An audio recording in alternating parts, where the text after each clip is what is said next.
Oi pessoal, boa noite. Boa noite também para quem está aí nos acompanhando na aula online.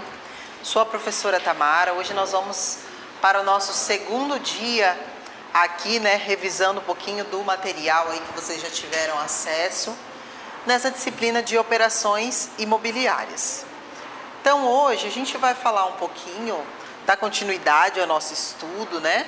Eu vou trazer para vocês um pouquinho aqui do material que eu trouxe lá do próprio site do Cresce, falando sobre regras de divulgação. A gente vai falar um pouquinho sobre a avaliação de imóveis, sobre alguns pagamentos, sobre o tipo de ontem, com e sem exclusividade, sobre o código de ética aí dos corretores. Se der tempo, né, vamos ver aí como que vai ser o andamento da nossa aula. Se a gente conseguir concluir o material até um determinado horário, a gente faz uma revisão do que nós estudamos nesses 2 dias. Vocês já tiveram aí uma disciplina comigo lá em matemática financeira, a gente vai utilizar o mesmo recurso, tá? Então é importante que vocês estejam aí com o celular de vocês para participar dessa revisão, tá bom? Essa revisão não vale nota, o objetivo dela é revisar mesmo, verificar como é que está o nosso estudo, o que a gente aprendeu, se tem alguma dúvida ainda, alguma dificuldade. São questões parecidas com o que nós vamos ter lá na nossa prova. O objetivo é ajudar vocês aí para a avaliação de amanhã. E amanhã eu vou tentar chegar um pouquinho mais cedo, vou sair do meu trabalho, do meu outro trabalho, né? Às 18 horas e já venho para cá. E aí a gente já começa a nossa prova, para que a gente vá embora cedo também, né? A prova vai estar super tranquila. Então a gente vai começar falando a respeito aqui das regras de divulgação. Lá no site do CETEP, do Cresce, quando você acessa o site do Cresce, ele oferece pra gente muito material. Eu gostaria até de trazer mais coisas para vocês que tem lá no site, só que infelizmente o nosso tempo é muito curto. Não dá para eu falar sobre tudo que tem lá de ferramentas. Mas é importante que vocês acessem. Se der tempo, a gente abre o site rapidinho, só para eu mostrar para vocês. Eu não sei se todo mundo aqui já acessou o site do Cresce alguma vez, mas se você não acessou, acessa por curiosidade, entra ali em todas as guias, em todas as abas, para que você veja os recursos disponíveis. Então, por exemplo, quando vocês concluírem aí o curso de vocês e começarem a fazer divulgação, então existe a regra de divulgação para a pessoa física e também para a pessoa jurídica. Eu trouxe aqui para a pessoa física, tá? A regra aqui, como que ela funciona, como que a gente deve desenvolver. Então, tem aqui um corretor que é chamado de João Pedro da Silva e ele traz para a gente 3 formas corretas de como que a gente pode proceder na hora de divulgar. Isso é para você fazer um cartão de visita, às vezes você vai abrir um próprio escritório, quer fazer uma fachada, ou eu vou fazer uma postagem na minha rede social, na internet, divulgar um apartamento. Então é para esses momentos, tá? E ele também mostra qual é a forma incorreta que a gente vê muito aí no mercado, tá? Então quem traz essas regras é o próprio site lá do Cresce. Então para o João Pedro da Silva, a gente pode utilizar a inicial do nome, né? J. Silva, corretor de imóveis.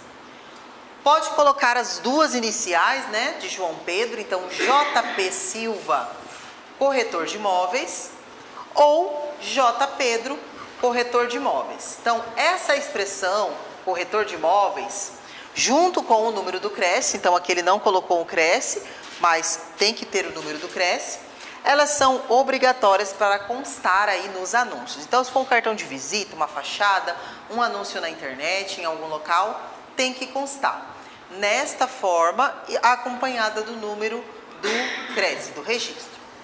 Como que seria a forma incorreta que às vezes a gente vê aí dentro das divulgações?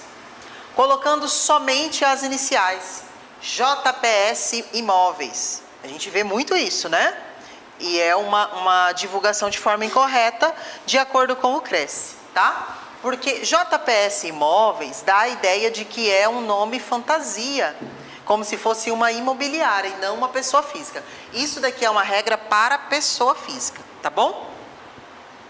Silva, gestor imobiliário, Então colocou só o último sobrenome e escreveu gestor imobiliário.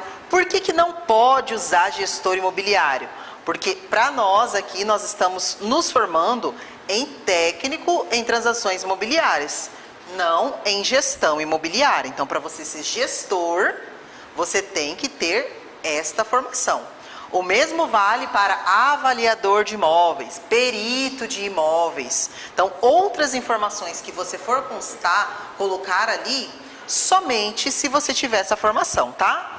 Então, não utilize essas expressões. Gestor imobiliário, consultor imobiliário, imóveis, imobiliária.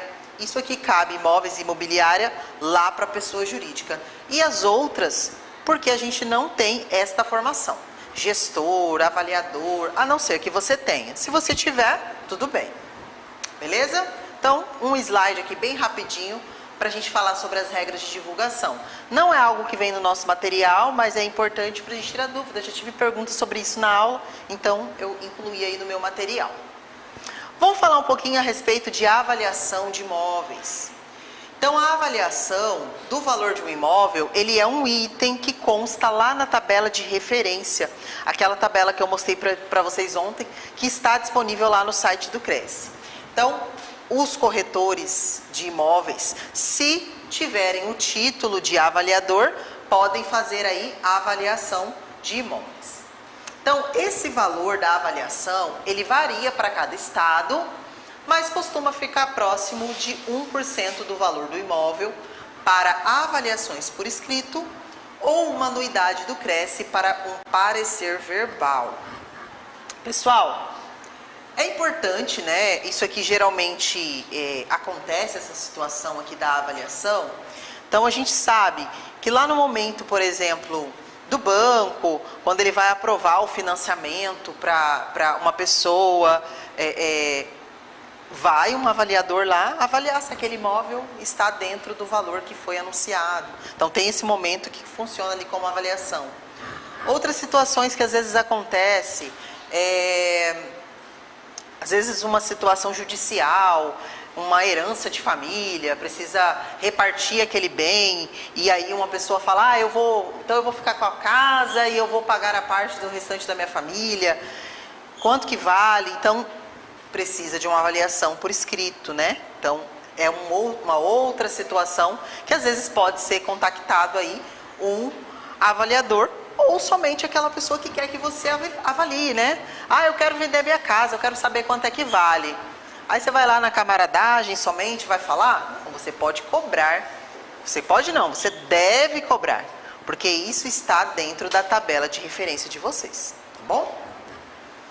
Então, para elaborar um parecer técnico, o corretor precisa ter o título de avaliador imobiliário, que é um diploma concedido aos profissionais com curso superior em gestão imobiliária, que eu falei para vocês ontem, que é uma outra forma de se inscrever no Cresce, ou pelo Conselho Federal dos Corretores de Imóveis, o COFES. Há alunos de cursos de especialização em avaliação imobiliária. Então, quando você faz um curso fora da gestão imobiliária, ele chama curso de especialização. Aqui no CETEPS ele tem, por exemplo, esse curso, que ele envolve, né, ele sai com o título de avaliador e perito. Tem algumas pessoas que geralmente fazem aí, né, junto. Então, estou fazendo o curso de TTI, já aproveito e já faço também o de avaliador e perito. Então, você pode fazer um curso de especialização. Como ele é uma especialização, ele vai ter uma exigência a mais, a pessoa vai fazer o seu estágio, então tem visitas em alguns locais, precisa fazer o TCC para finalizar esse curso, mas é um curso de curta duração, ele varia aí de 4 a 6 meses, tá? Dependendo da instituição. Pontos importantes no momento de fazer a sua avaliação de imóveis. Proximidade ao transporte público, região próxima a comércios e serviços, proximidade a espaços de lazer e natureza, poluição sonora, criminalidade e violência e, por último, a gente coloca aqui a infraestrutura. Então, pessoal, nem sempre a infraestrutura vai ser o ponto principal numa avaliação. E não dá para você fazer uma avaliação de um imóvel por foto ou por videochamada. Você tem que ir visitar o local para você conhecer, para saber como é que está realmente a estrutura física ali daquele local e avaliar todas essas outras situações. Às vezes a gente vai ter um imóvel que vai estar ali em determinada localização, mas por ser talvez um bairro mais afastado, uma outra região, ele não vai ter o mesmo valor que um outro imóvel numa região que seja ali mais centralizada. A gente sabe que isso acontece, tá? Então é imprescindível a vistoria do imóvel, avaliado a fim de registrar e fazer constar no laudo as suas características físicas e outros aspectos relevantes à formação do seu valor comercial. Beleza? Tá tirando foto aqui? Então é importante aqui que nesse momento da avaliação você faça essa observação, não somente da infraestrutura, né? Que às vezes o seu cliente vai falar, mas eu investi tanto nesse imóvel. Mas não é só isso, a gente precisa saber argumentar por que daquele valor, né? Então, às vezes o terreno, a localização vai ser muito mais importante do que o imóvel em si. Opção de venda, que a gente falou ontem, ele é um contrato bilateral celebrado entre o corretor ou a imobiliária e o titular dos direitos de determinado imóvel, para que, na forma e as condições ajustadas, o primeiro se propõe a prestar os seus serviços para atender os objetivos do segundo, que é vender o seu imóvel. Então, isso aqui, gente, praticamente, esse slide, ele está falando lá do artigo 722 do Código Civil. Então, mesmo que você não tenha uma relação parental com uma pessoa ali que está querendo vender o seu imóvel, você tem o direito e você pode fazer a venda desse imóvel. Esse contrato, ele não é uma regra, tá? Tem que fazer o contrato toda vez, mas é uma segurança para o corretor. É muito importante que você faça o contrato no momento de desenvolver um trabalho ali com o seu cliente, tá? Existe a possibilidade de você fazer uma venda com exclusividade. E ontem a gente chegou nessa discussão aqui, né? Ah, mas nem sempre o cliente vai querer que eu faça, que ele deixe aquele imóvel somente. Você tem que convencê-lo que você é o melhor corretor para fazer aquela venda, tá? Então, a venda com exclusividade é uma autorização, né, que está prevista no artigo 726, lá do Código Civil. A gente viu isso ontem também. E com ela, o proprietário tem a faculdade. Então, ele pode escolher se ele vai autorizar apenas um profissional a vender o seu imóvel, tá? Então, ele escolhe, não é obrigatório. Você vai colocar isso para ele. Então, quando inserido no contrato de corretagem, esse dispositivo proíbe que o dono do imóvel feche outras parcerias na busca da venda do seu bem. Isso durante o prazo combinado, né, entre ambas as partes, que vai estar fixado lá no ato da contratação. Então, a Lei 727 do Código Civil brasileiro garante que o corretor tenha exclusividade sobre o imóvel, desde que esteja previsto ali no contrato. Então, não adianta ficar chateado se você não colocou isso no contrato com seu cliente. A gente foi lá, negociou, assinamos o contrato, mas eu não coloquei que era venda com exclusividade. Ele buscou outro corretor e outro corretor fez a venda. Se isso acontecer, não tem o que fazer, a não ser que esteja aqui. Caso esteja, né, se o proprietário assinar o termo em uma imobiliária, por exemplo, e anunciar em outra, ao mesmo tempo, ele poderá ser processado, tá? E aí, eu peguei para vocês um modelo, né, de autorização de venda, né? Então, um contrato aí bilateral que você vai fazer. Esse modelo, ele está lá na apostila de vocês, que vocês estão estudando. Então, é um modelo do próprio material. E aí ele vem colocar aqui quem são as pessoas que estão celebrando esse contrato, qual que é o valor do imóvel, qual é o prazo que você vai colocar para você fazer essa venda. E lá no início você vai anotar se vai ser com ou sem exclusividade. E é importante que você explique para o seu cliente, tá? Não vai marcando lá e não fala nada, porque é importante que ele esteja ciente disso. Tem que avisar. E você vai colocar ali qual é o prazo que vai ser feito, qual vai ser o percentual ou o valor do pagamento. Já deixe registrado isso. Que aí quando finalizado, né? A gente vai registrar isso daí em cartório.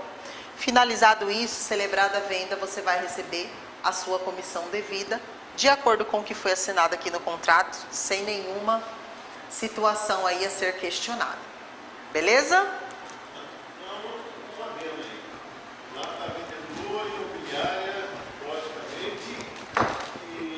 No final? O corretor fazendo direto.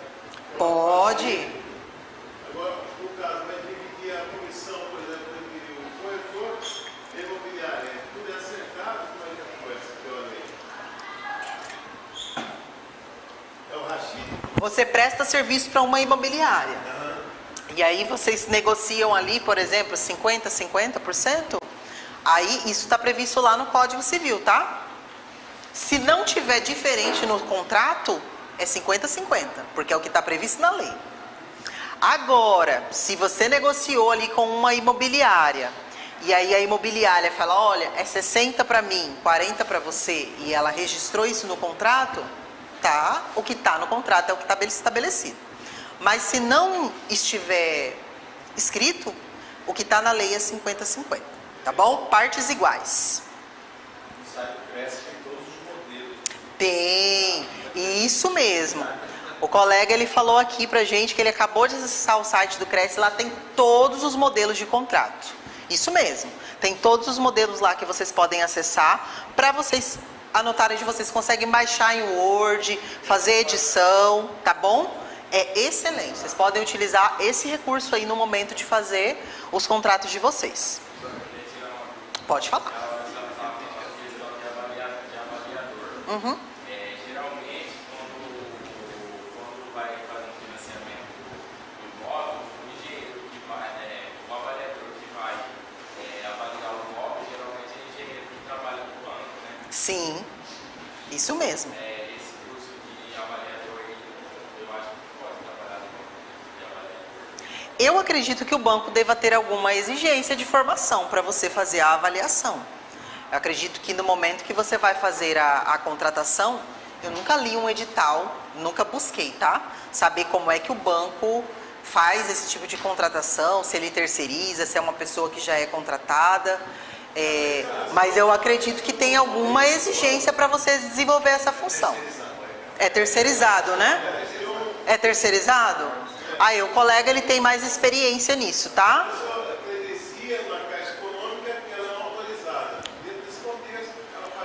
Pronto, já tiramos essa dúvida. O colega tinha uma dúvida aqui na sala de aula sobre o avaliador que trabalha lá para o banco e vai lá avaliar o imóvel no momento do financiamento para saber se está dentro daquele valor que foi estabelecido pela construtora. Então, os colegas aqui que têm um pouco de experiência já com isso disseram que são pessoas ali que são credenciadas no banco, que têm a formação, né? Isso, na Caixa Econômica tem que ter um curso de engenharia, arquitetura e mais o título de avaliador para ele fazer esse trabalho, tá bom? E outros bancos devem ter a sua especificidade, mas geralmente ele tem, tá? Tem uma exigência para a pessoa desenvolver esse serviço. Não pode ser qualquer pessoa que vai chegar lá, tem que ter uma formação, tá bom? Isso aí. Mais alguma pergunta, gente? Então vamos avançando.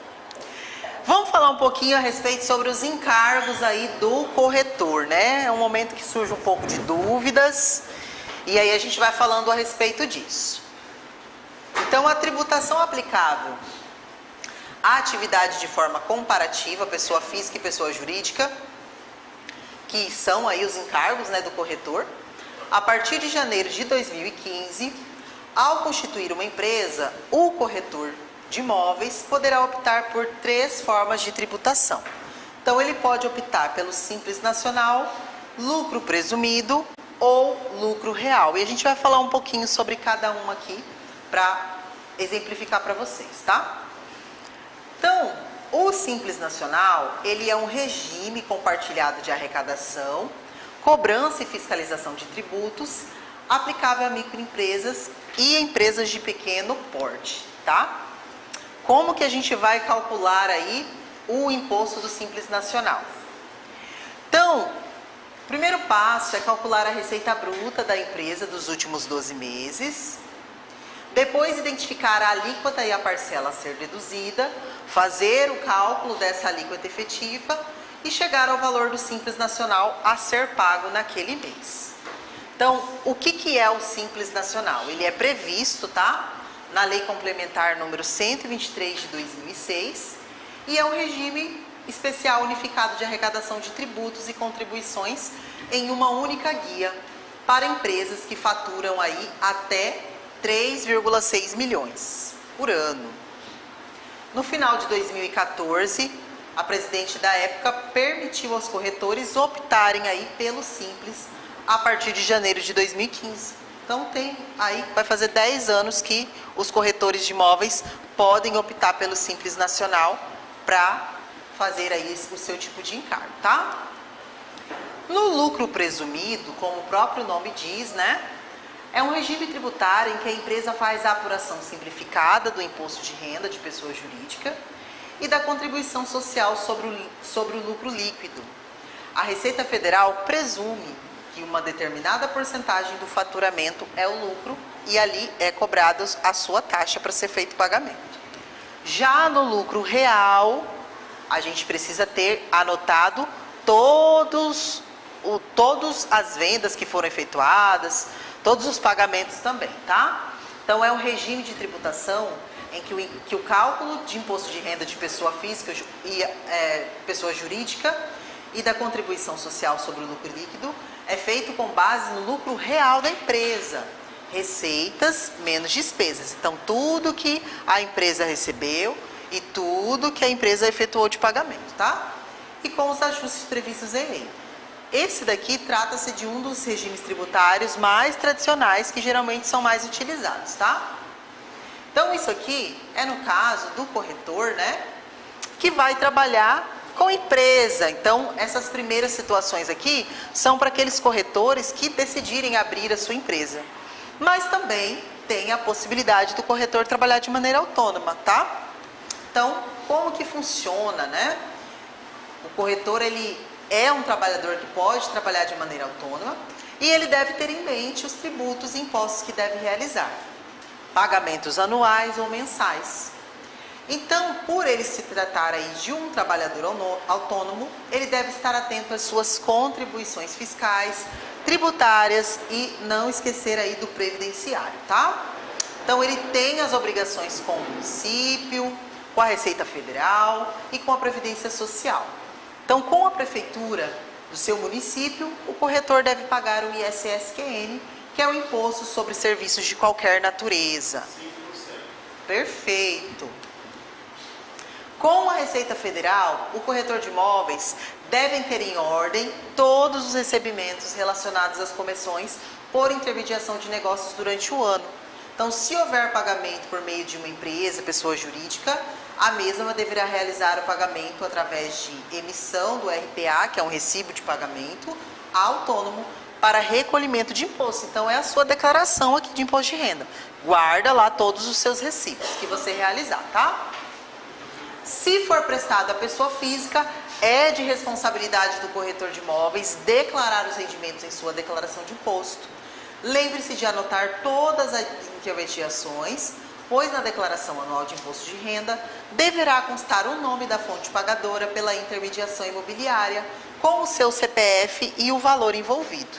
Então é importante você deixar tudo anotado ali, guarde seus contratos, os recibos, tá?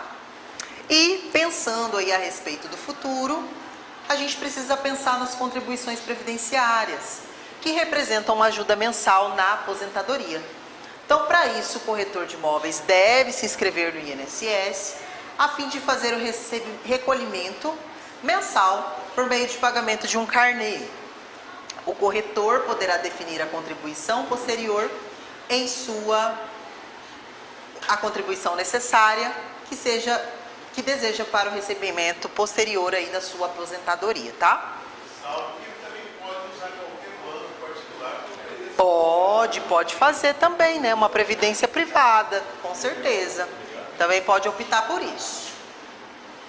Então, uma vez inscrito, o corretor de imóveis irá contribuir dentro de uma tabela progressiva que servirá de cálculo quando ele receber a sua aposentadoria. Tem alguma pergunta no chat? Ah, tá. Verdade, né? Deixa eu colocar mais para dentro do meu bolso. Pronto. Beleza.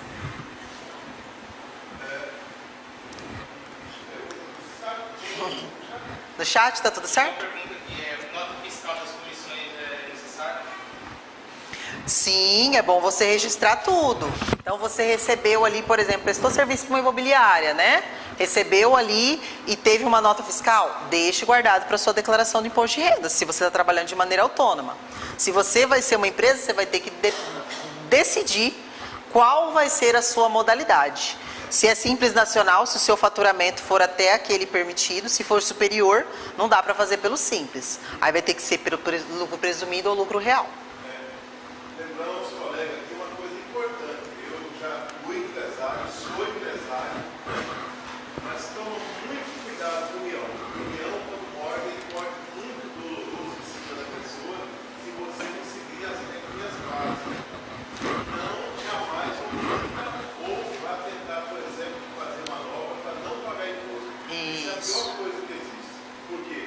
Você tem a sua declaração de imposto de renda é tão importante em todos os sentidos. Por que em todos os sentidos? Você vai precisar de financiamento, você vai precisar de credenciar para uma pessoa, para uma empresa. Quer dizer, a pessoa não olha para você, a primeira coisa que a pessoa olha é o imposto de renda. Então vocês procurem andar dentro da lei. Dê a César o que é de César, está entendendo? A verdade é essa. Não tente fazer manobra para falar, eu quero pagar imposto. Não faça isso. E vocês vão ter problema lá na frente. Sim. O colega aqui na sala está falando a respeito dos impostos, né? Para o pessoal que está em casa contextualizar para eles, senão eles não escutam. Fica mudo esse tempo. Fica. Para que no momento em que vocês ali começarem a atuar, não queira, né, fugir aí do seu imposto, tem que fazer o pagamento. Isso vale tanto para quem for trabalhar aí com empresa, for abrir a sua própria empresa, para quem também vai trabalhar de maneira autônoma, porque a gente sabe, gente, que quando a Receita Federal bloqueia aí, se complica demais, é algo muito difícil, doloroso. Depois para você regularizar isso, dá muito trabalho, às vezes paga valores aí absurdos, né? Então, é importante que você deixe tudo anotado, registrado para o momento da sua contribuição, porque a gente tem que passar por isso, todos nós, né? Às vezes a gente até não concorda, mas acontece. A gente precisa passar por essas situações. Agora tem que tomar cuidado assim, né? Tem que apontar. Você não sabe, arruma um contador do pão. Isso. Um advogado do pão. Perfeito. Aí você pode arrumar a sua vida ou você pode destruir a sua vida. Então, você tem que tomar cuidado. A broma da Receita é dolorosa, viu? É verdade. Então, para quem não tiver aí muito contato, né? A dica do colega aqui na sala foi: tenha um contador, tenha uma rede ali de um advogado, uma pessoa que tem conhecimento para te auxiliar nesses processos. Se você não entende, para que você não tenha surpresas lá na frente, não seja surpreendido aí pela Receita Federal e não passe aí por dor de cabeça, que é bem grande, né? Vamos lá. Sindicato dos Corretores de Imóveis é o nosso Sindimóveis, tá? Então, Sindimóveis, corretores de imóveis credenciados de Mato Grosso. Na tarde do dia 27 de outubro de 2020, ficou estabelecido um valor de R$ 4,16, esse valor até hoje, tá? Já tem um tempinho, por mês, como valor da contribuição sindical individual, para o corretor de imóveis possa ter acesso a todos os benefícios do sindicato. Pessoal, não é obrigatório a pessoa se sindicalizar, mas se ela quiser ter acesso aos benefícios do sindicato, tem que estar ali sindicalizado. Inclusive, para as pessoas que forem sindicalizar, eu já tenho algumas dicas, tá? Para vocês colocarem lá para o sindicato. Atualiza o site de vocês, coloca um pouquinho mais de informação sobre os benefícios, sobre o que o corretor vai ter ali de benefícios mesmo por ser sindicalizado, porque eu procurei e não encontrei, não tenho muita coisa para falar para vocês a respeito do sindicato. O que o sindicato oferece? Sei que ele tem lá no site, né? Um site um pouco simples, ele tem algumas parcerias, ele fecha parcerias com algumas empresas, então para o corretor que for sindicalizado. Então tem, por exemplo, algumas instituições de ensino que dão desconto para os sindicalizados e para seus familiares, enfim. Mas os outros trabalhos ali que ele oferece, não sei se tem uma ajuda jurídica, não está escrito isso no site. Então, são informações que é importante, né? Se ele quer conquistar mais sindicalizados, é importante que ele forneça as informações aí pra gente. Eu acredito que se a pessoa for lá, eles vão dar mais informações. Eu não tive ainda essa oportunidade de ir lá conversar. Mas, fica a dica aí para quem for sindicalizar, dar essa dica lá pro sindicato, tá bom? Mas eu acho que é importante. Quando a gente precisa de algo, é o sindicato que nos ajuda, tá?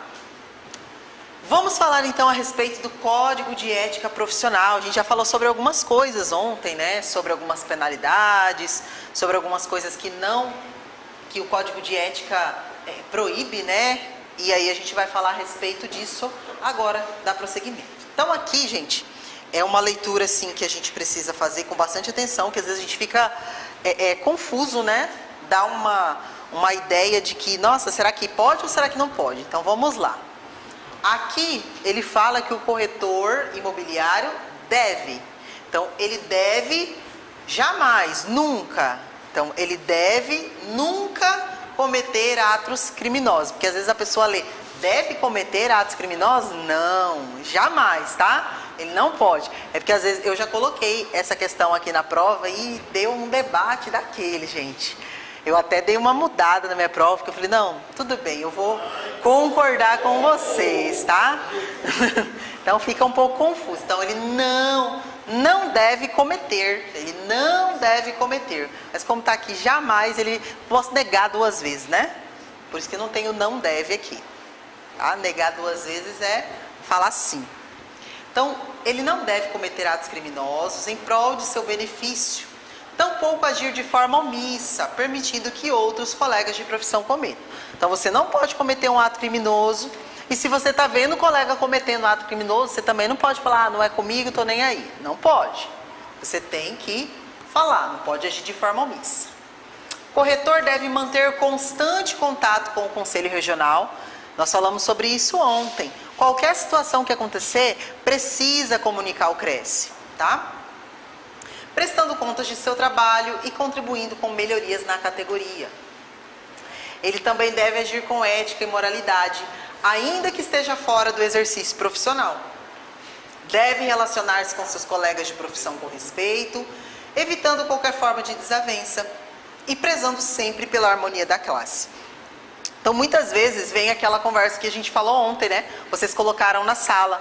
Vale muito mais a pena você fechar uma parceria com alguém e trazer essa pessoa para o seu time, para que vocês trabalhem juntos, do que você criar essa situação aí de conflito, tá bom? Tá previsto aqui no Código de Ética. O corretor também deve conhecer a legislação para não agir somente de acordo com ela, como também ajudar que seu conhecimento seja difundido. Então ele tem que conhecer, agir de acordo com a lei e orientar. Se alguma pessoa, algum outro corretor está com dúvida, ele tem que prestar aí um esclarecimento do seu conhecimento, tá? Ele deve inteirar-se de todas as circunstâncias do negócio antes de oferecê-lo. Então não é assim, gente, fiquei sabendo que estão vendendo uma casa, já vou começar a divulgar. Não é assim. Inteira-se de todas as situações, porque senão você vai estar conversando com alguém, perguntando para outro. Então é importante que você tenha ali todas as informações. O corretor ele deve recusar a transação que saiba que é ilegal, injusta ou imoral. Ele deve apresentar ao oferecer um negócio dados rigorosamente certos, nunca omitindo detalhes que o depreciem, informando os clientes dos riscos e demais circunstâncias que possam comprometer o negócio. Então, pessoal, não fica pensando, mas se eu falar isso eu não vou conseguir vender. Não tem como. Você tem que falar dos riscos para o cliente. Então, por exemplo, você está vendendo um terreno e o cliente fala para você, eu quero construir um bar aqui. E você sabe que ali não vai ter permissão para fazer um bar, por exemplo, né? Então, você vai ter que informar, olha, o terreno é legal, a localização é legal, mas de acordo com o meu conhecimento, nesse local você não vai conseguir construir esse estabelecimento. Pode ser que consiga construir outro, mas esse tipo de estabelecimento aqui, por exemplo, não vai ser permitido. É bom verificar aí o que a prefeitura traz de normativa, o que pode e o que não pode. Professor, um adendo na sua fala, por favor. Sim. Eu estava discutindo isso que eu falei com o nosso colega aqui. O corretor tem que tomar esse cuidado, muito cuidado. Quando vocês venderem o imóvel para a pessoa, por exemplo, eu quero construir uma escolinha para minha esposa, por exemplo, tá? O corretor pega, vai lá com o terreno. Chega na hora de construir, não, aqui não pode fazer, a prefeitura não vai deixar. Para que não aconteça isso, gasta um tempinho e faça a consulta prévia na prefeitura. Aí você está coberto daquilo que você pode ou não pode fazer. Bom, porque muitas vezes o cara se queima por causa do negócio desse. Exatamente. Informação precisa, tá, gente? Isso aí é uma coisa que só deve ir para o nosso colega também, que é a consulta prévia. Isso. Dica do colega aqui da sala. Vai vender um imóvel e o cliente informou para você que ele quer construir um estabelecimento naquele imóvel que é residencial, por exemplo, faça uma consulta prévia. Se é um imóvel residencial, se é um terreno, enfim, faça uma consulta prévia na prefeitura se ali pode construir, se pode derrubar, tudo que vai ser permitido e ser construído, para que você informe para o seu cliente, porque antes você buscar um outro imóvel que ele possa usufruir do jeito que ele quer, do que você fazer uma venda e chegar lá na frente e a pessoa não poder fazer o que ela quer e aí você fica prejudicado. Ele não vai comprar outro imóvel com você, ele vai procurar outro corretor, tá bom? Então é importante, isso mesmo. Então, gente, a gente não pode omitir nenhuma situação, tá? Fica com medo, mas eu não vou vender. Vai vender sim. Às vezes você vai procurar um outro local, às vezes esse aqui não é o adequado para ele, ok? Comunicar, também deve comunicar imediatamente o cliente sobre o recebimento de valores ou documentos a ele destinado. Então, às vezes acontece, né, do corretor ficar responsável aí por algum recebimento de alguma coisa, um documento. Inclusive, a minha sugestão para vocês, faça aí um caderno de protocolo. Tudo que você receber do cliente, anota o que você recebeu. Tudo que você devolver para o cliente, fala para o cliente assinar que ele recebeu. Porque às vezes o cliente fala, mas você não me devolveu esse documento. E aí foi ele que perdeu em algum lugar. Então, gente, se você, exatamente, vai dar um problema para você. E às vezes são documentos importantes, às vezes não, sempre são documentos importantes. Então, exatamente, certidões e tudo mais. Então, tenha sua pasta, o seu livro de protocolos, deixe registrado tudo que você está recebendo, tudo que você está devolvendo, para que não tenha aí problemas futuros, tá? Corretor também deve prestar ao cliente, quando este solicite ou logo que concluído o negócio, contas pormenorizadas. Também deve zelar pela sua competência exclusiva na orientação técnica do negócio, reservando ao cliente a decisão do que lhe interessar pessoalmente, tá? Ele também deve restituir ao cliente os papéis de que não mais necessite. Não precisa mais daquele documento, gente, devolva. E não esqueça de protocolar que você devolveu. Dê os recibos das quantias que o cliente lhe pague ou entregue a qualquer título, tá? Então, tenha aí os recibos, tudo anotado do que você recebeu, do que foi feito de pagamentos. Também deve, tá aqui no Código de Ética, contratar por escrito e previamente a prestação dos serviços profissionais. Então, é importante que você deixe registrado o serviço que você está prestando ali com o seu cliente. Deve receber somente de uma única parte comissões ou compensações pelo mesmo serviço prestado. Oi, professora, mas onde a senhora falou que podia? Aqui, ó, salvo se, para proceder de modo diverso, tiver havido consentimento de todos os interessados, ou for praxe usual da jurisdição. Então, ontem até o nosso colega aqui na sala citou que quando ele vendeu o imóvel dele, ele falou para o corretor, eu quero tanto no meu imóvel. Se você vender mais, é seu. Foi acordado, foi combinado. Então, ele acabou que ele recebeu das duas partes. Recebeu do colega que contratou, e se, não sei qual foi o valor da venda, né? Se ele fez um valor maior, recebeu também da parte do outro lá que comprou. Mas isso foi acordado, tá? Estava ali combinado, teve consentimento. Agora, se não tiver consentimento, não faça. É chamado de overprice, que a gente falou ontem. Então, dentro do código de ética, a gente tem o código de processo disciplinar.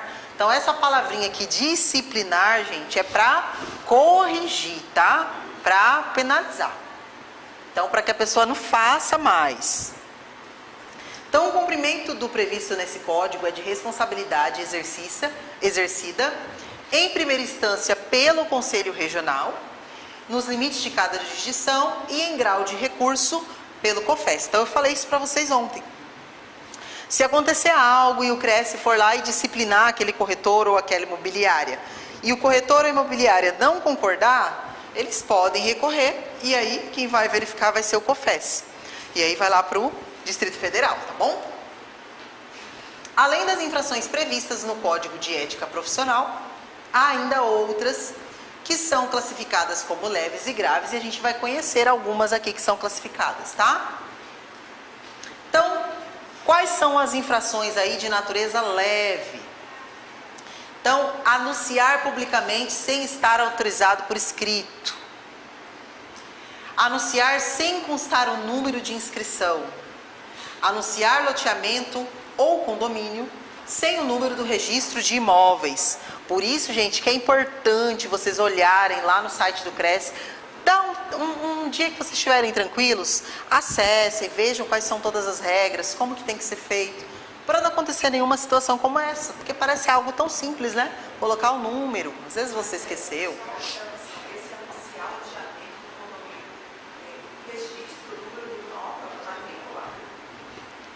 Tá lá no site do CRES. Pois é. Mas vamos supor que alguém fizer uma denúncia. É público, né? Mas está lá no site. Vamos supor. Vamos, exatamente. Se está registrado mesmo. Essa é a intenção.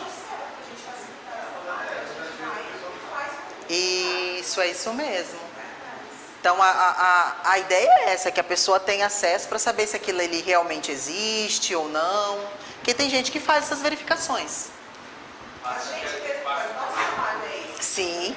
Às vezes a pessoa só que ela não quer nem contratar no corretor, ele quer só saber se está bom. Aí ele mesmo procura, porque às vezes a pessoa quer só sugar informações da gente, mas não quer comprar. Não é nada com você. Mas quer saber se na maioria das vezes, né? Mas é o que manda na lei, né, gente? Então, se, por exemplo, acontecer uma situação, a colega colocou aqui que é muito difícil, ela nunca viu ninguém anunciando dessa maneira. Né? Mas o que acontece? Se tiver uma denúncia e você não fez, é uma infração de natureza leve. A gente vai ver daqui a pouco quais são as penalidades. Pode ser que o CRES não faça nada, mas pode ser que ele aplique uma sanção disciplinar. Vai depender de quem vai avaliar, tá bom? Então, o que mais que nós temos aqui como natureza leve? Violar o sigilo profissional, violar a obrigação legal concernente ao exercício da profissão, deixar de pagar a contribuição ao CRES, recusar a apresentação da carteira profissional quando couber. E aí vem as infrações de natureza grave. Prejudicar por dolo ou culpa os interesses que lhe foram confiados. Então, gente, tem que tomar cuidado com as coisas dos outros, tá? Então, é infração de natureza grave. Tanto dolo quanto culpa. Foi sem querer que eu perdi a certidão de casamento. É uma infração de natureza grave. Então, tem que ter cuidado com as coisas, tá? Exercer a profissão quando estiver impedido de fazê-lo ou facilitar para que outros a exerçam. Então, se acontecer alguma situação que você não pode exercer a profissão, vai ter que aguardar. Negar-se a prestar contas de quantias ou documentos que lhe foram confiados. O próprio inciso fala sozinho, né, gente? Tem nem o que explicar. Praticar no exercício da profissão atos que a lei defina como crimes de contravenção.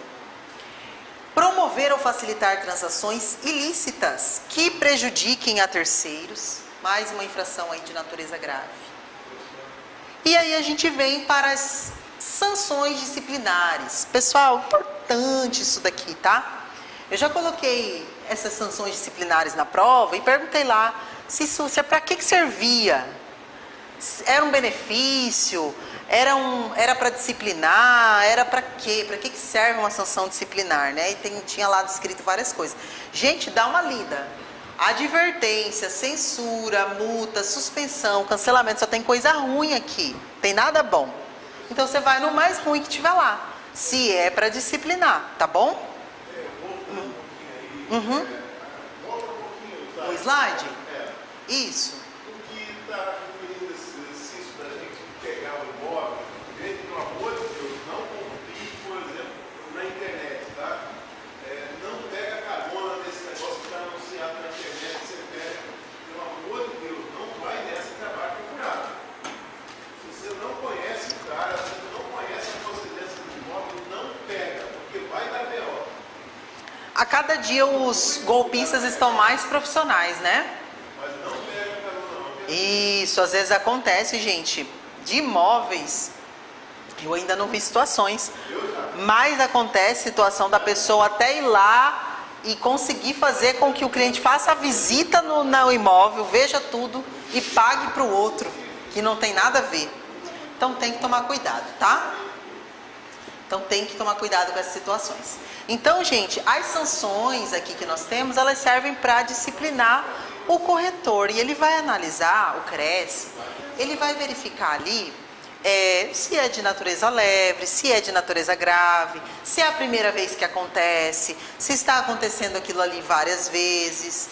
Então, ele não vai chegar de cara e já aplicar um cancelamento para você, mesmo que seja natureza grave. Ele vai analisar, às vezes vai aplicar uma advertência verbal, ou uma advertência por escrito, ou vai censurar você por um período, vai te aplicar uma multa, ou vai suspender também por um período, tá bom? Então, é importante que a gente sempre esteja alinhado ali com o código de ética. E a gente sabe, né, o que é correto, o que não é. Ficou com dúvida? Vai lá no código de ética e faz a leitura, tá bom?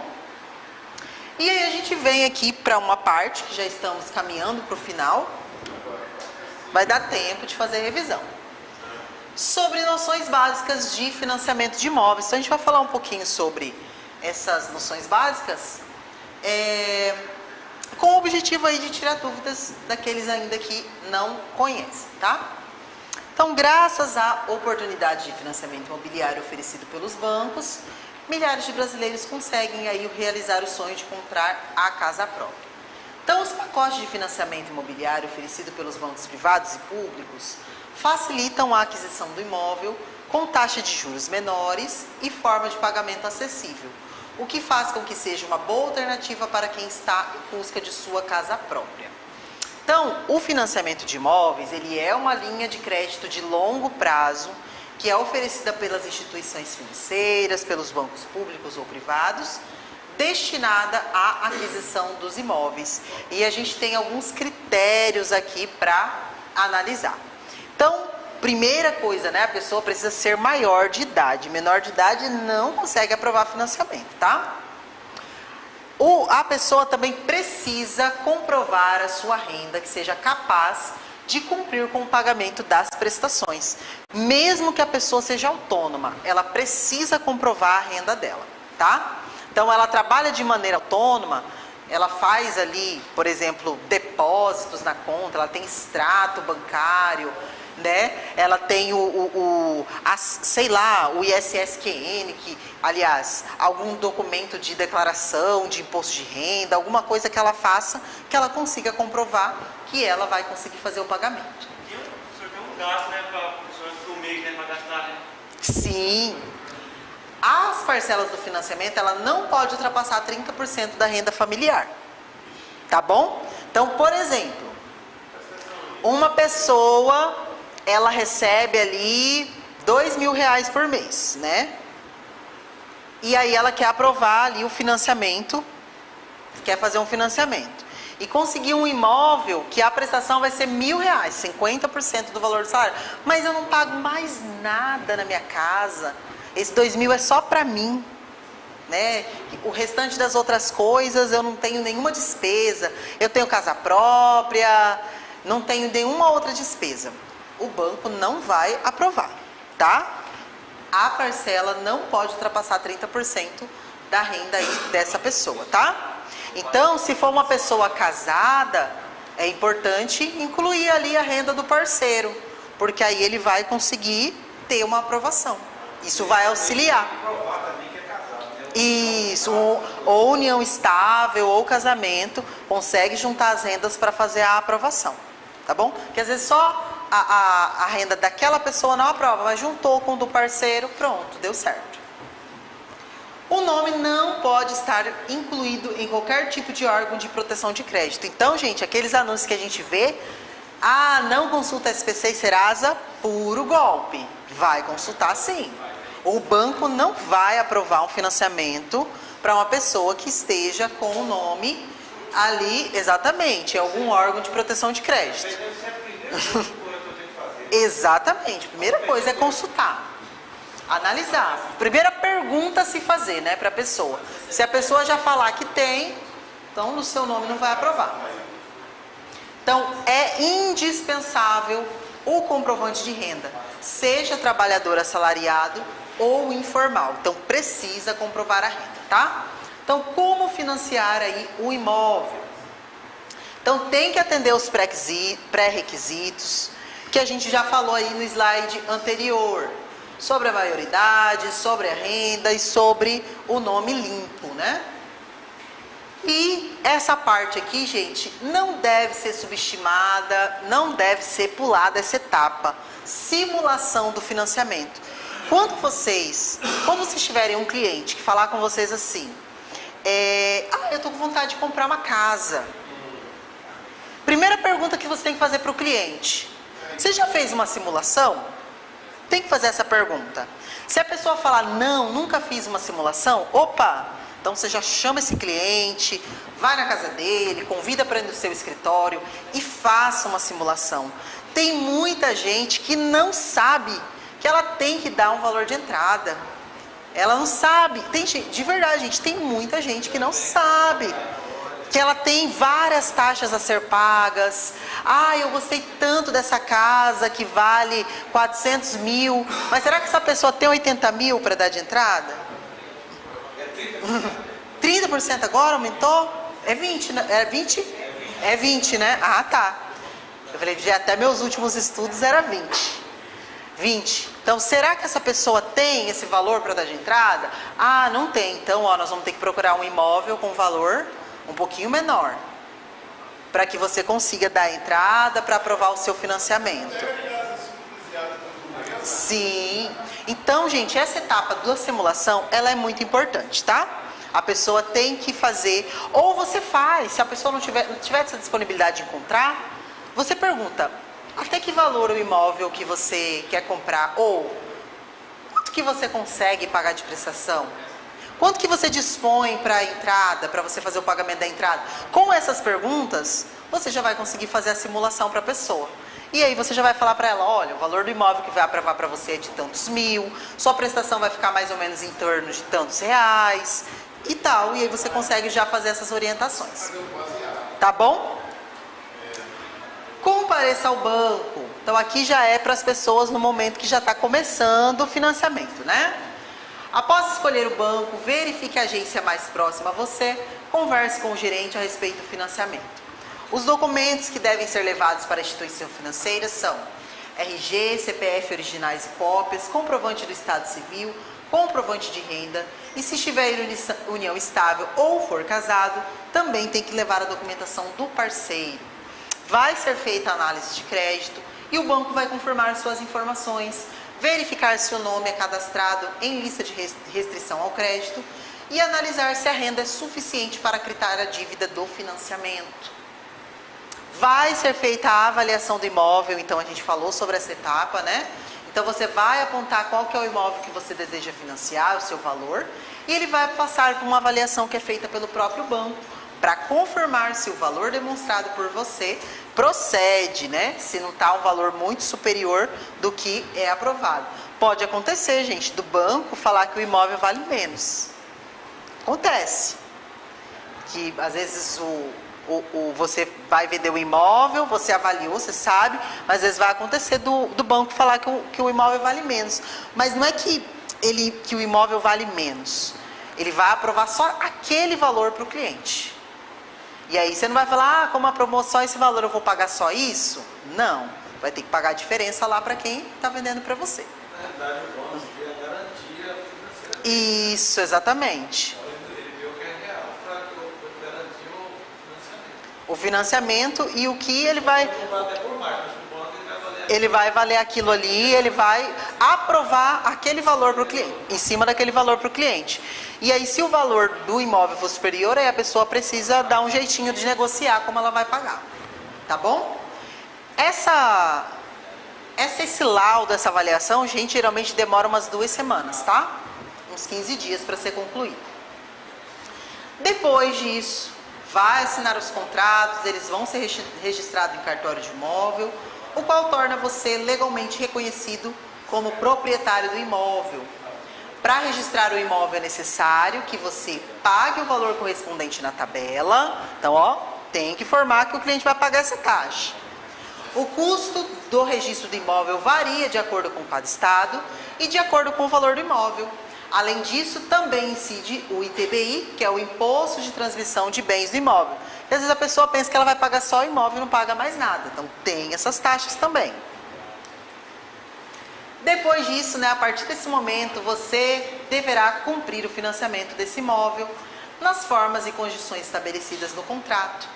Como o financiamento é um imóvel de linha de crédito de longo prazo, as parcelas do financiamento poderão durar aí até 35 anos.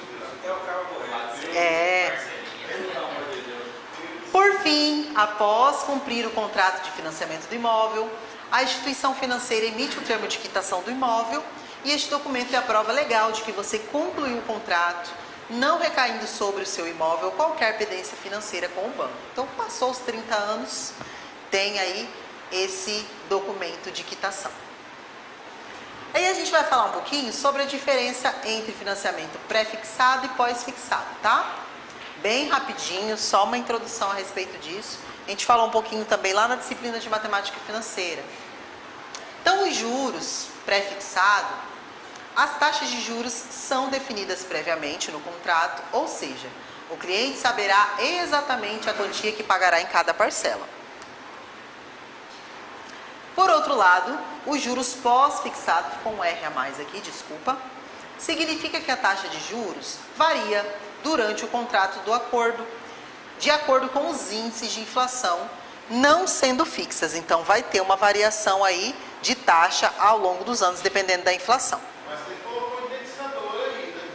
Sim. Na financiamento tradicional, eu não conheço pré-fixado só. Tem. Só se for outro não. No pré-fixado você vai ter parcelas iguais, né? Sim. E dentro do que eu conheço, não sei que gosta disso. Sim. Ok. Gostaria de falar. Pode falar, por favor.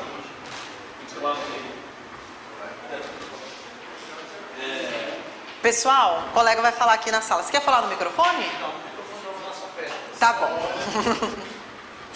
noite. Quando eu fiz questão de vir aqui, chamou a Paulo Proença, tem mais 2 nomes no meio, mas ele falou, sou gerente da Caixa Econômica há 35 anos. Fiz questão de vir aqui para falar de ética, mais horas aqui nas aulas.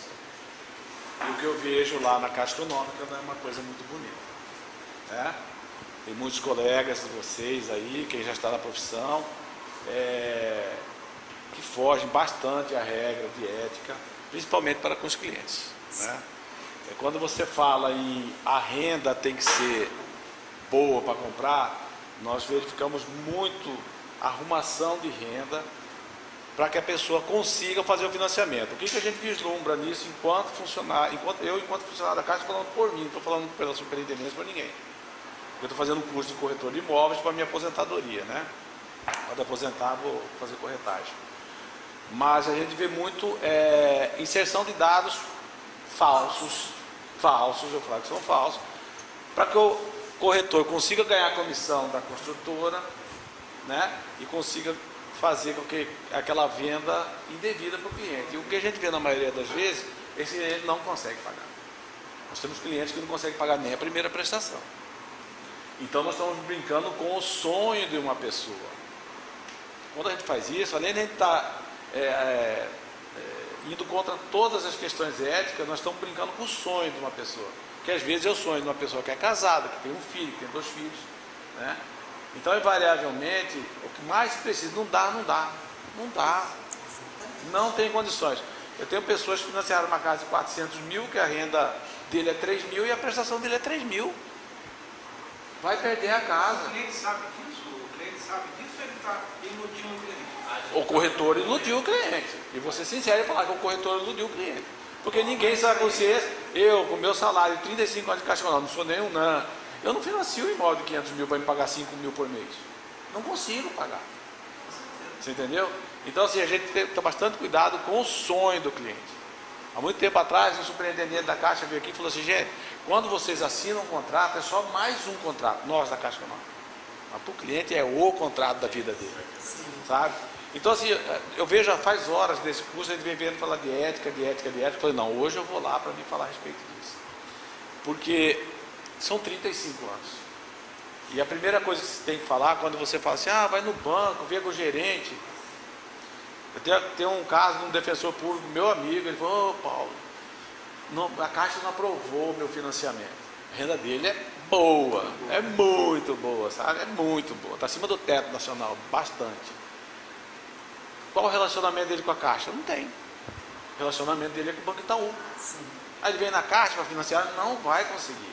Porque os bancos querem preservar o quê? Relacionamento completo.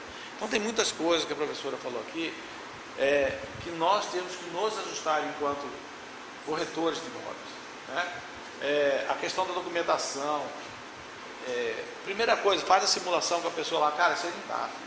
Sonha, paga um aluguel. Tem pessoas, por exemplo, agora um cliente lá está com 17 prestações de atraso, a prestação dele, R$480, o cara não paga. Aí eu fui do lado da Caixa Econômica, sou gerente lá no Cristo Rei, aí a kitnet lá custa 650 o aluguel.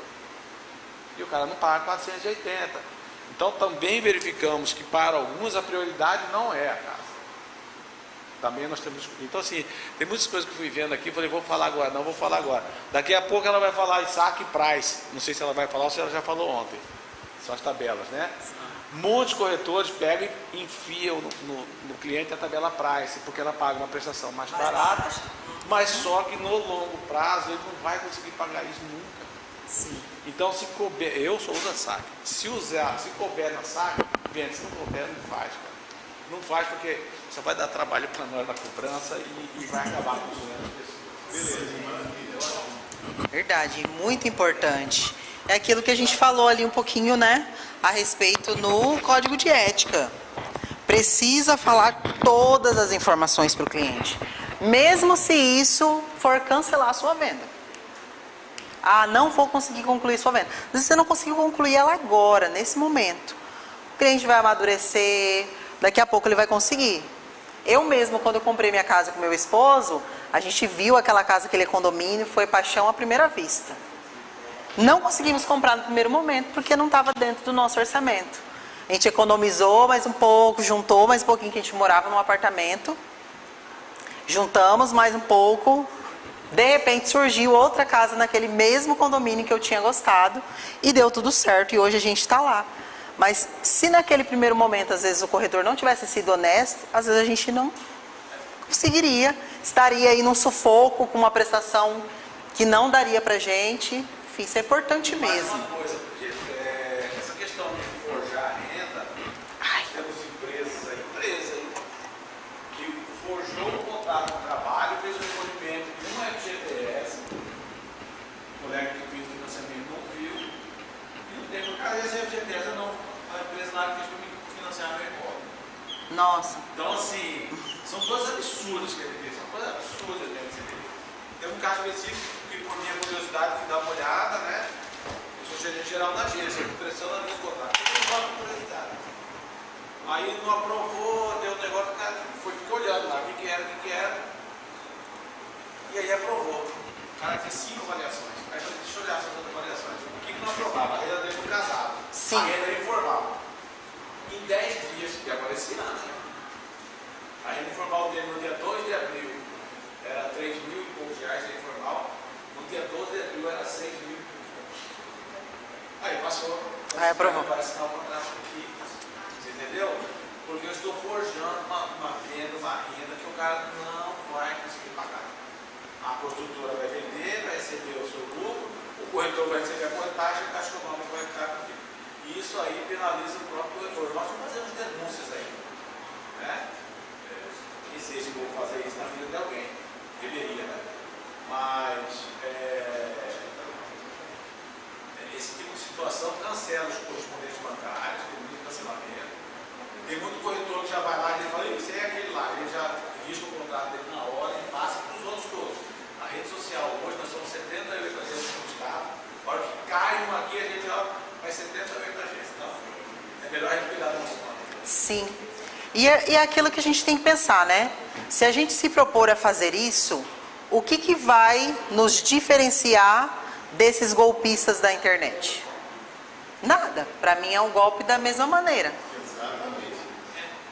É um golpe da mesma maneira. Eu estou aplicando um golpe. Exatamente.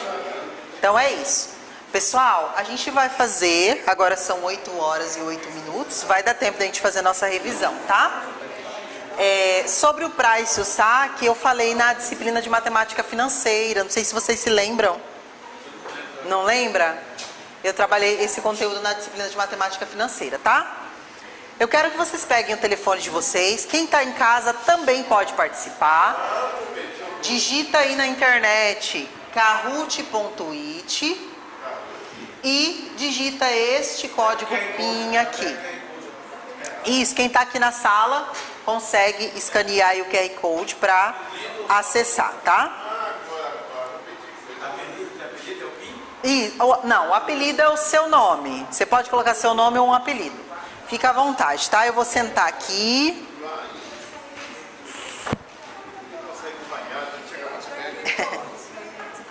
A gente vai revisar agora o que a gente estudou nesses 2 dias, tá bom? São algumas perguntinhas. Essas perguntas, pessoal, elas estão baseadas aí no conteúdo da prova, tá? O que vai cair na nossa avaliação. Isso. Se por acaso... Entrou? Ah, sim. Aí ele vai escolher para vocês um avatar, vocês podem trocar se quiser, tá? Se não, pode ficar com o bichinho aí. Já foi, você já digitou, porque você escaneou. Quem escaneou o QR Code, ele já vai direto com o apelido, tá? Porque ele já pegou o PIN e tudo. Perfeito, coloca seu nome.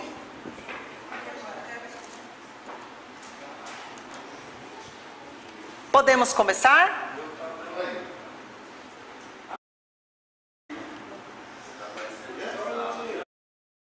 Espera aí.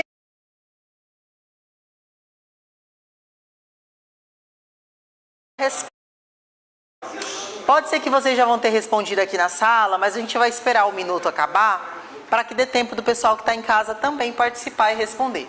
Se você não conseguir entrar, eu estou assistindo pelo celular, não dá para sair da aula. Beleza, Neide, isso aí. Não dá para sair da aula para entrar. Vai respondendo assim, ó, da sua cabeça. Só para você saber se você está indo conseguindo ou não. Tá bom? É um jeitinho da gente revisar. Conseguiram? Sim? Então vamos lá. Já tem 20 pessoas aqui. 21, 22.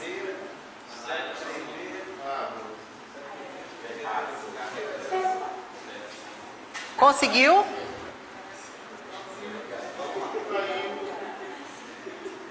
Primeira pergunta, é verdadeiro ou falso?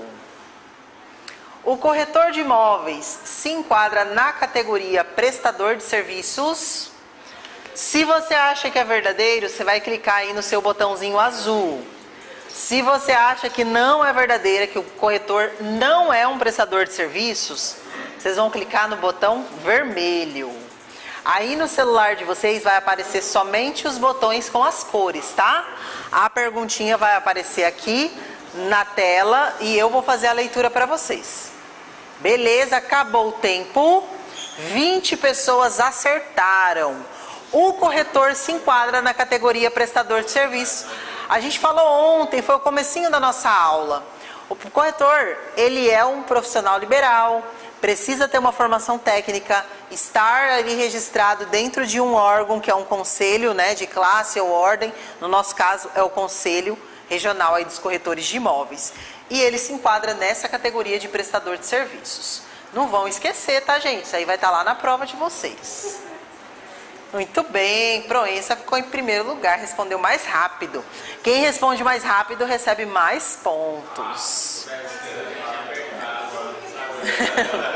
Vamos lá. Próxima. Qual é o Conselho Regional dos Corretores de Imóveis? Conselho Regional. OAB-MT, se você acha que é OAB, clica no vermelho. Cresce-MT, amarelo. COFES, azul. Sintep, verde. Vamos analisar aí, pessoal, qual que é o Conselho Regional dos Corretores de Imóveis. Já vai encerrar, já tem 23 respostas. Esperar mais um minutinho, que às vezes tem alguém em casa ainda, 24 respostas. O pessoal do online também está participando.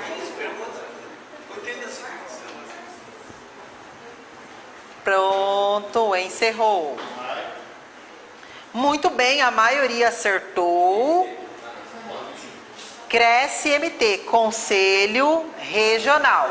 Pessoal que está aqui na sala, não esqueça de assinar a lista de presença. Não vai embora sem assinar, tá? Mudou aqui o ranking. Cassiano subiu aí. Qual é o Conselho Federal dos Corretores de Imóveis? Agora é o federal, pessoal. Se você acha que é o Cresce-MT, clica no vermelho. Se você acha que é o OAB-MT, clica no amarelo. Se você acha que é o COFES, azul.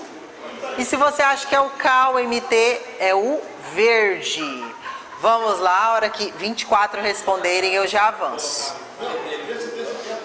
Saiu? Coloca aí, kahoot.it. Eu vou falar para você o Game Pin, para você entrar. Coloca na internet, kahoot.it. 23 responderam.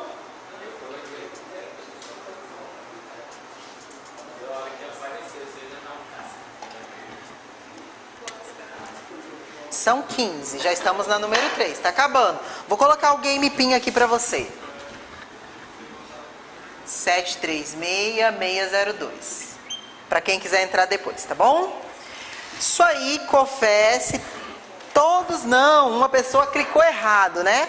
Com certeza clicou errado.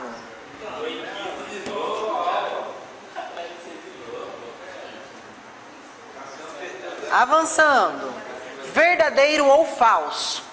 O corretor de imóveis deve garantir uma venda que beneficie somente o vendedor e não ao comprador? Então ele vai beneficiar somente uma parte na negociação, quem está comprando não importa. O que vocês acham? Se você achar que é verdadeiro, você vai clicar no azul. Se você achar que essa informação é falsa, você vai clicar no vermelho. Analisa aí essa resposta. 23 responderam, que são 23 pessoas que estão participando, tá? Então eu já vou avançar. 24, aumentou, entrou alguém agora. Ah, ele conseguiu. Muito bem.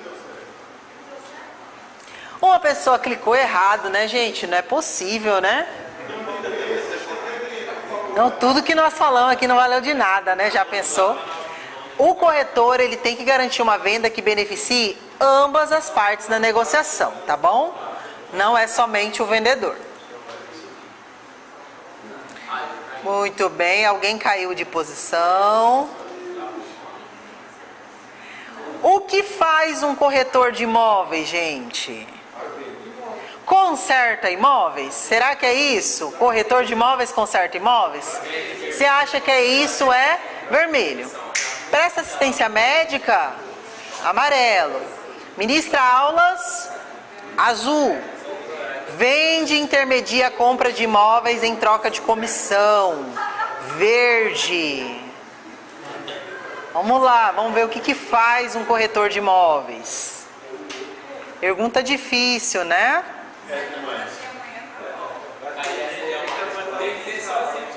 É só assim as perguntas amanhã.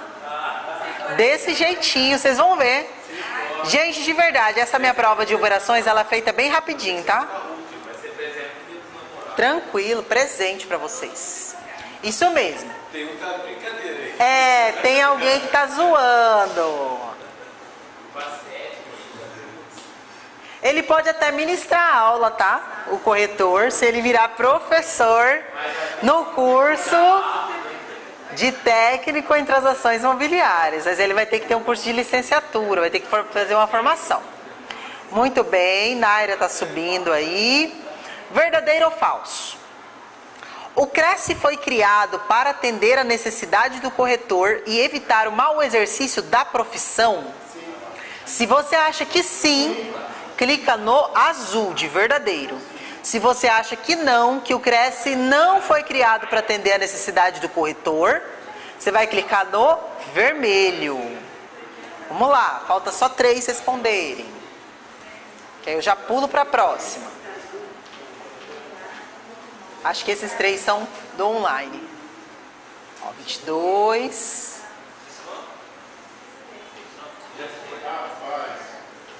23 responderam.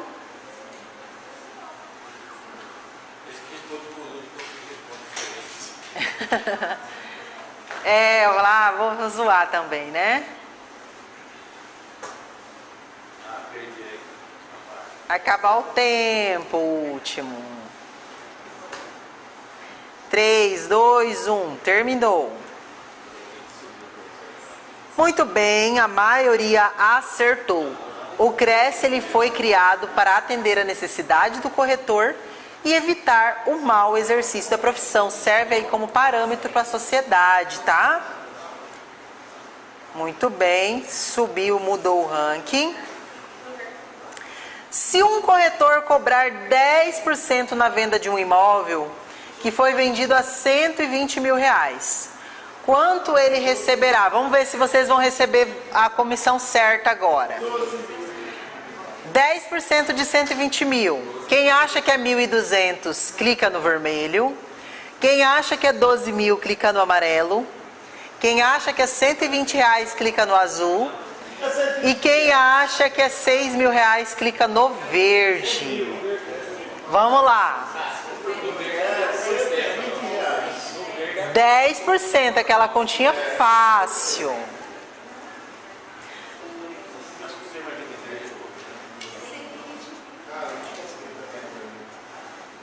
(23) responderam. Aí, muito bem.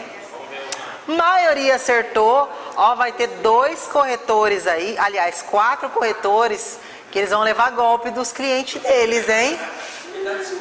Pois é, vai levar golpe do cliente. Vão cobrar errado. Já pensou fazer uma venda para ganhar R$120? Tá doido? O trabalhão que dá para vender um imóvel, quase 2 meses para fazer uma venda, não dá, né, gente? Muito bem. Verdadeiro ou falso? O corretor de imóveis deve conhecer a legislação dos corretores? E aí, será que o corretor tem que conhecer a lei? Não só conhecer, né, gente? Tem que conhecer, praticar, andar conforme ela, difundir o seu conhecimento. Isso mesmo.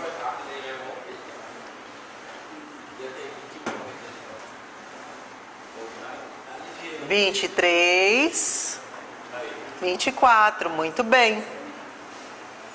Verdadeiro, opa, todo mundo acertou, parabéns.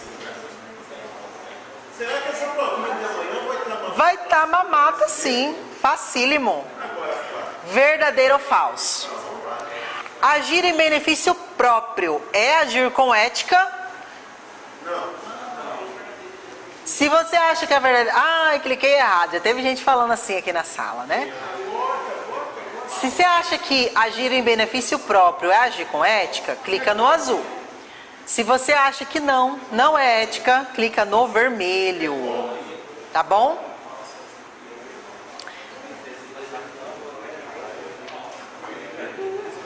23 pessoas. Falta só mais um. Aí, respondeu. Falso. Não é em benefício próprio, a gente falou agora há pouco, né? A gente tem que satisfazer ambas as partes. Do cliente vendedor, do cliente comprador e a minha parte também como corretora, tá? Muito bem. Mudou o ranking aí de novo. Verdadeiro ou falso? A advertência é um tipo de sanção disciplinar? Se vocês acham que a advertência serve para disciplinar, clica no azul. Se você acha que não é para disciplinar, é coisa boa, clica no vermelho. É falso. Analisa aí. Gente, sanção disciplinar, isso aí significa que é para corrigir. Tá? É como se fosse um castigo. Tá bom? É um puxão de orelha, é isso mesmo. A sanção disciplinar é para isso. Então, ver aí se a advertência é um tipo de sanção disciplinar. Falta só uma pessoa responder.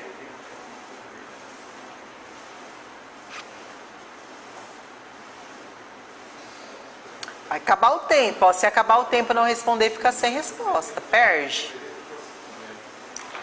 3, 2, 1. Não respondeu. Desistiu, né? Muito bem. Não mexeu esse ranking. Mais um verdadeiro ou falso? O estágio é uma disciplina obrigatória para o estudante de técnico em transações imobiliárias? E aí, gente, é obrigatório ou não? Se você acha que é obrigatório fazer o estágio, clica no azul. Se você acha que não é obrigatório, clica no vermelho. O estágio é obrigatório? Tem que ler, escutar com atenção, tá? Se é ou não. 23 responderam. Falta só mais um.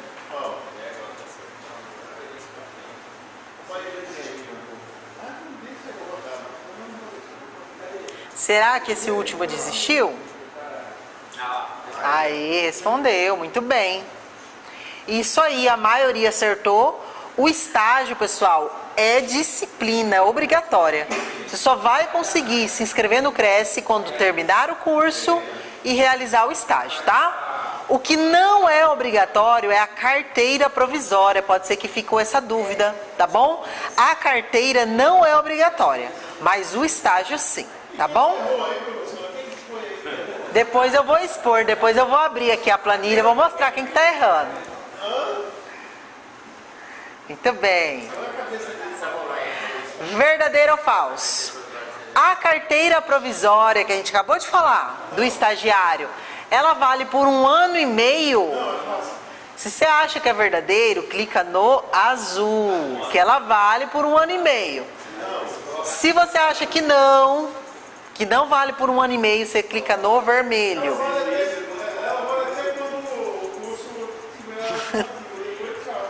Isso mesmo, isso mesmo.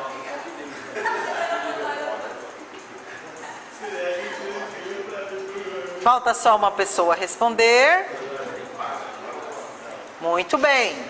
Pessoal, a carteira provisória, ela vale por 6 meses e ela pode ser prorrogada por igual período se o aluno estiver matriculado na instituição, tá bom? Vocês, por exemplo, se alguém aqui for começar o estágio agora e quiser tirar a carteirinha, ela não vai ter 6 meses, tá? Porque o curso de vocês já está acabando, vocês não têm 6 meses de curso, ok? Então ela vai ter a validade do término do curso. Quem termina em agosto, até agosto. Quem termina em setembro, até setembro. Tá bom? Tem que valer 1 ano e meio?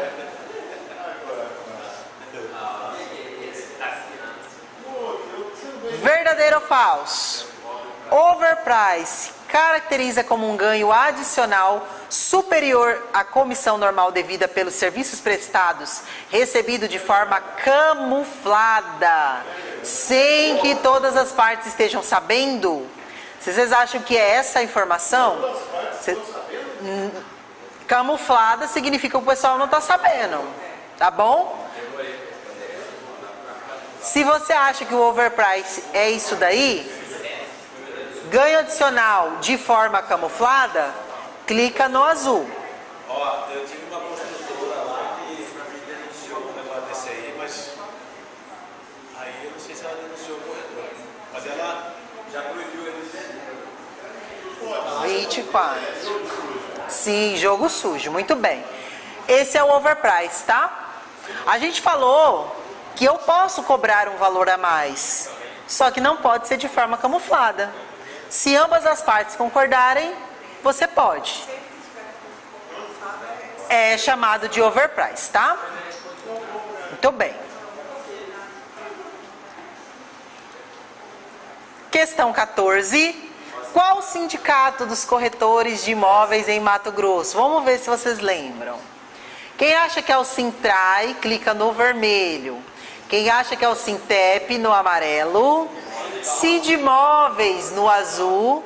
Ou Senalba, verde. Vamos analisar aí qual é o sindicato dos corretores de imóveis em Mato Grosso. Eita, o pessoal tá com dúvida.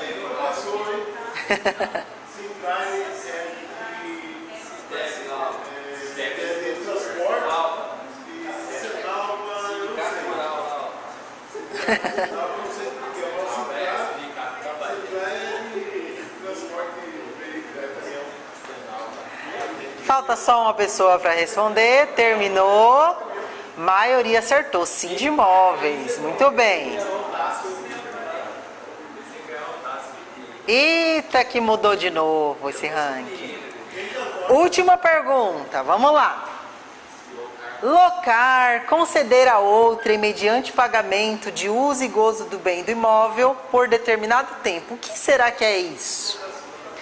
Se você acha que isso é uma venda, clica no vermelho. Se você acha que é compra, clica no amarelo. Se acha que é uma locação, azul. E doação, verde. A primeira palavrinha ali fala tudo, né, gente?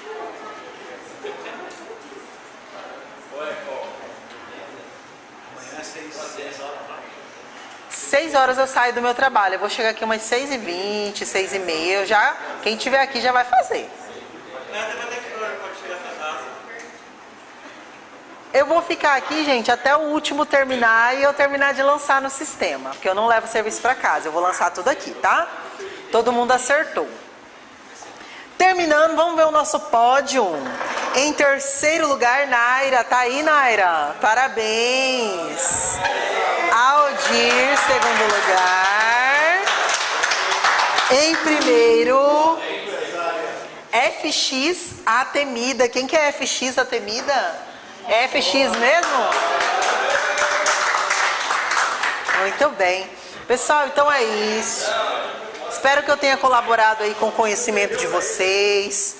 Agradeço a participação de todos. Eu gosto muito quando a aula é assim, porque fica mais cativante aí para todos, tá? Bom sucesso aí para todos.